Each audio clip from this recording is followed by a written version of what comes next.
5 or 8 tips for how to make friends as an adult.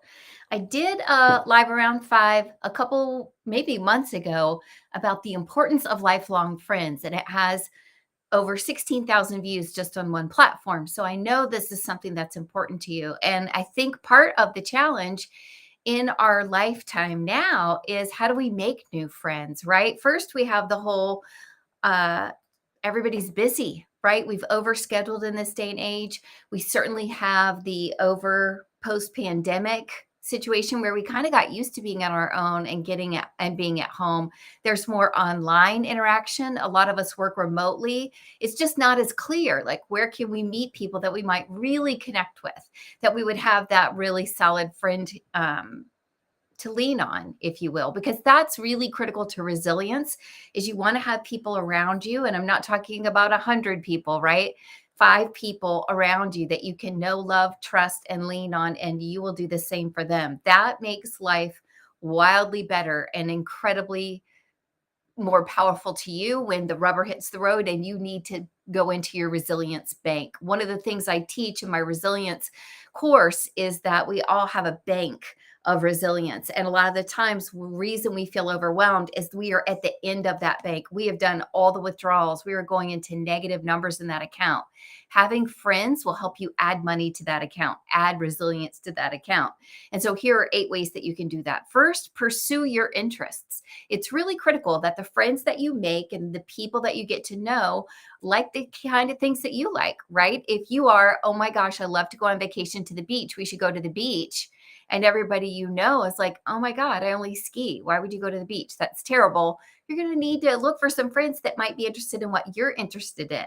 And while you're doing those things, a wine tasting, traveling to the beach, going to the library, buying a book at a bookstore, whatever it may be, you're going to run into people in those activities, in those areas. Maybe you're going to take a ceramics class and learn how to throw. Maybe you're going to go into a travel with the university. There's so many things that we can do. People at church, right? So pursue your own interests. And I would advise you when you're doing this not to be on like the prowl, but have your heart open, right? Look for people that you might resonate with. The second thing is that be open, be approachable. We've all heard of RBF, where you just seem like you're not very approachable, but in fact, some people actually aren't very approachable. So just be open and approachable when you're in these activities, when you're moving through your life, you're at the grocery store, you're running your errands, you're picking your kids up from school.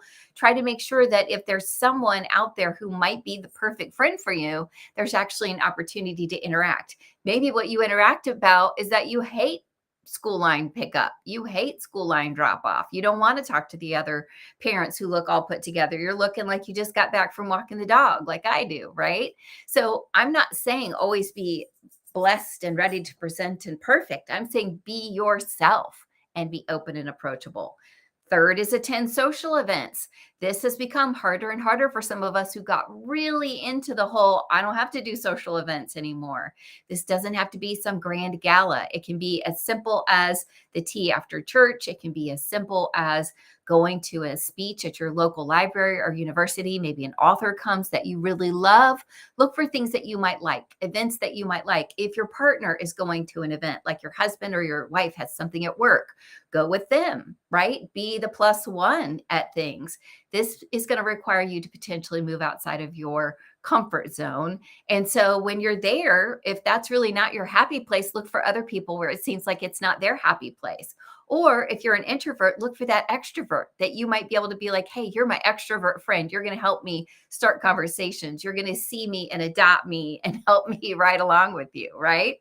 Then you've got 4, which is utilize online communities. Find online groups, especially in Facebook. This is a great place where you can follow and learn about things in those communities and meet and know people. I have met some of the most incredible people online that have become real life friends in such a deep and important way to me. I think that online is a great place to start. Now, use your common sense, right? We don't want you to end up meeting people in an unsafe space or feeling like you're in a, conversation with someone you don't know. We're talking about communities, right? We're talking about a group that's working on resilience, like my group. Everybody in there is going to be somebody who's on the right track and safe. You want to take the initiative. You want to be the first person to maybe say, hey, What brings you to this Chamber of Commerce meeting? What business are you with? What do you do for a living? How is your son? I saw he was playing soccer and he got hurt. Is he doing better? Is he doing okay? Oh my gosh, I love your hat. What a beautiful hat. I've been looking for the perfect summer hat. Where did you get that? Right? Those are just some examples, but make sure you take the initiative. You're not always the wallflower. Then build on existing connections. This isn't necessarily just for people that you absolutely know you would love to be friends with, because often that doesn't work out the way we think it would. Just look at your current circle. Like recently, I was able to join a lunch that's all the people that live on my street. And it's been around for a while, but I just hadn't plugged into it. I had the best time. I made some new acquaintances that I loved, that it was really cool to get to know people and learn from them. And I got to reconnect with neighbors that I had known for a very long time, over 20 years, in fact. And we got to reminisce about the good old days. Hold, please. Come here, boo boo. So, one of the ways that you might be able to meet people is walking your puppy. This is Charlie. And I'm the adult for Charlie today, and he is very snuggly, so he wanted to be up with me. Number 7 is to be patient and persistent, like Charlie. If there's someone that you really want to be friends with, they might not be in a season of life where they can take the time and energy to give you the attention or the bandwidth. So be patient and just don't close any doors. Keep them open. And number 8 is to show vulnerability. None of us want to have a friendie that's just always perfect, who doesn't have a dog interrupting their videos and giving them kisses. You got to be real. Everybody has things in their life that are kind of a shit show, and that's okay. That's normal, right? If you are just this absolute perfect, everything's great, oh, what can I help you with person? That's not a real friendship.